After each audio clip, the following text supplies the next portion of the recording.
제가 살다 보니까 누군가에게 표적이 되어서 공격을 당하는 사람들의 공통점을 유심히 봤는데, 키가 작고 얼굴이 못생기고 말을 흐지부지하고 화를 못 내고 이런 외형적인 거 말고 크게 봤을 때 딱 이런 특징이 있더라고요. 바로 어떤 특정한 대상에게 지나치게 의존합니다. 여기서 말하는 대상이란 여러 가지가 있는데, 회사가 될 수도 있고 남자친구가 될 수도 있고 가족이 될 수도 있어요. 회사의 직장 상사가 미친 듯이 괴롭히고 무리하게 굴지만 어떻게든 그 직장을 놓치고 싶지 않아서, 혹은 밉보일까봐 잘릴까봐 어떻게든 그런 부당한 행동들에 대해서 비위를 맞춰가면서 그런 행동들을 참으면서 속이 뒤집히지만 이걸 본인 자신에게 계속 세뇌이는 거죠. 직장에는 어쩔 수 없다. 여기서 잘리지 않으려면은 무조건 참아야 한다. 모든 직장인들은 다 이러고 산다. 연인 사이도 마찬가지예요. 남자친구의 계속되는 괴롭힘과 간섭 때문에 너무 힘들지만 나에게는 이 남자밖에 없다. 나는 이 남자가 아니면은 너무 힘들기 때문에 참는다. 자, 이렇게 여러분들의 내면에 있는 의존성 때문에 계속 이렇게 비참하게 살 게 아니라면은 독립된 존재로서 살아갈 마음의 준비를 단단하게 해야 합니다. 이런 누군가에게 의존성이 생기는 이유는 어렸을 때부터 외부로 겪어왔던 어떤 경험에 의해서, 혹은 자존감이 낮아지면서 자연스럽게 무의식적으로 만들어진 거라서, 갑자기 이렇게 의존성을 없애고 독립된 존재로서 살아가는 거는 정말 힘들겠지만 반드시 해야만 합니다. 한 예로 박수홍 씨의 이야기를 한번 해볼게요. 박수홍 씨의 집안이 어렸을 때부터 너무 가난해서 내가 돈을 많이 벌어서 우리 가족들을 행복하게 편하게 만들어주는 거라고 했어요. 정말 심성 자체가 곱고 착한 사람인 거죠. 그런데 실제로 박수홍 씨는 열심히 노력해서 유명한 방송인이 되어서 부모님은 물론이고 형제들과 조카들까지 모두 경제적으로 책임을 져주는 집안의 가장 역할을 하게 됩니다. 그 중에서 첫째 형이 매니저 역할을 하면서 돈 관리를 해주었는데, 알고 보니까 이 형이라는 인간이 박수홍 씨를 속이고 재산을 불법적으로 착취를 하고 몰래 뒤로 빼돌렸는데, 박수홍 씨가 그것을 알고 나서 모든 가족들과의 관계를 끊어버리고 친형과 함께 법적으로 재판 중이잖아요. 그런데 가족들의 행동을 한번 보세요. 그 와중에도 계속 박수홍 씨를 비난하고 악의적인 기사를 뿌려대고, 심지어 아버지라는 인간은 집에 칼 들고 찾아와서 아들 협박까지 하잖아요. 자, 우리 같은 제3자가 보기에는 정말 이상한 일이 아닐 수가 없죠. 아니, 상식적으로 봐도 만약에 우리 누나가 너무 돈을 잘 벌어서 우리 부모님과 우리 아이들을 경제적으로 책임지게 해주면은 평생을 감사하면서 은혜를 잊지 않을 거 아니에요. 그런데 박수홍 씨의 가족들의 행동들은 고마워하기는커녕 아들을 속이고 뒤로 몰래 돈을 빼돌리고, 걸리고 나서는 어떻게 갑자기 이렇게 지원을 끊을 수가 있냐, 어떻게 친형을 고소할 수가 있냐라면서 모든 식구들을 공격하고 있잖아요. 그래서 이런 호의라는 게 참 무서운 게, 이렇게 반복이 되면은 권리라고 착각한다고 하잖아요. 물론 처음에는 모든 가족들이 감사했겠죠. 얼마나 고마웠겠어요. 그런데 시간이 지나면서 보니까, 어라? 우리 동생이 돈에 대해서 잘 모르네? 조금만 삥땅 쳐볼까 하면서 라인을 슬금슬금 침범했겠죠. 그런데 어라?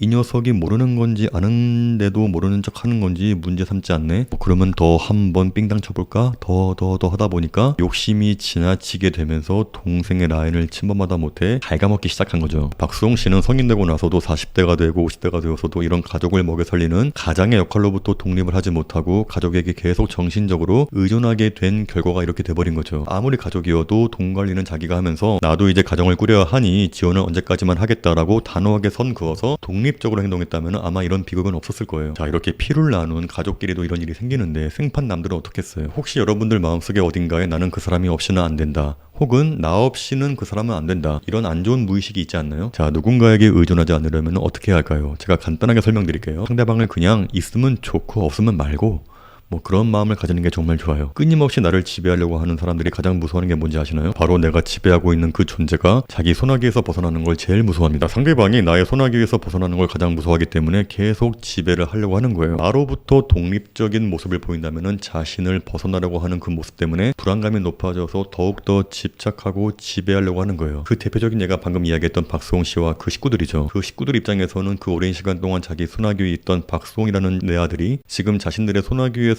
벗어나려고 하니까 죽여버린다고 하고 악의적인 소문을 퍼뜨리면서 큰 난리를 피우는 거 아니에요. 하지만 지금 박수홍 씨는 어떻게 하고 있나요? 그까짓 가족들 내 곁에 있든가 말든가 하는 자세로 계속 재판에서 싸우면서 냉정하게 독립하려고 하잖아요. 자, 그랬더니 가족들은 계속 어떻게든 흠집 잡으려고 하고 방송 일도 못하게 방해하려고 쇼하잖아요. 그게 다 무서워서 그러는 거예요. 떠날까봐. 자, 따라서 여러분이 하고 싶은 일을 독립된 존재로서 당당하게 하려면은 뭐든지 눈치 보지 말고 그냥 해버리면 됩니다. 한번 내 아는 분을 상담한 적이 있었는데, 남편이 자기를 아무것도 못하게 해서 너무너무 힘들다라는 분이 계셨어요. 이렇게 맞벌이도 하면서 집안일도 열심히 잘하고 있는 분인데, 딱 일주일에 3번 하루에 1시간만 피아노 학원에서 피아노 배우고 싶다고 아무리 이야기를 해도 듣지 않는데요. 아니, 옆편네가 집에서 애나 볼 것이지 뭔 피아노야. 피아노는 쓸데없이 배워서 뭐하게? 그런 식으로 항상 까려뭉개고 무시하고 여자는 집에 있으면서 애나 봐야 한다는 가스라이팅으로 그분을 심적으로 지배하고 있더라고요. 그래서 제가 이야기했습니다. 그냥 상의하지 마시고 피아노 학원 끊으세요. 네? 그러면 난리 칠 텐데.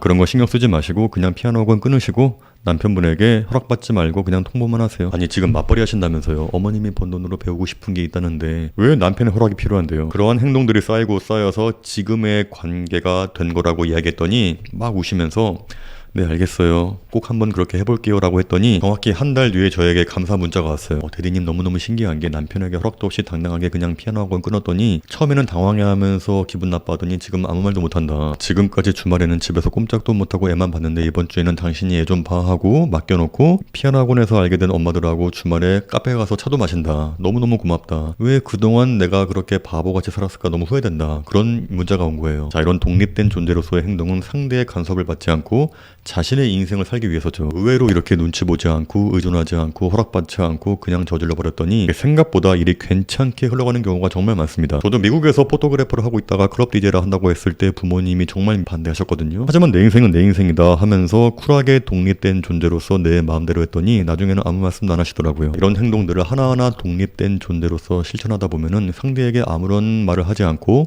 행동함으로써 얼마나 다양하고 멋진 삶을 살아갈 수 있는지에 대해서 알게 되실 거예요. 제가 오늘의 영상과 저번 영상에서 인간관계에 대한 두 가지의 이야기를 했었죠. 첫 번째는 쉬운 사람이 되지 말 것, 두 번째는 독립된 존재. 이 두 가지만 기억하시면 그 어떤 상대에게도 휘둘리거나 공격당하고 지배당한다는 느낌도 받을 필요가 없이 여러분들이 뜻하는 대로의 인생을 멋지게 독립된 존재로서 살아가시길 진심으로 바라면서 이야기를 마치겠습니다. 감사합니다.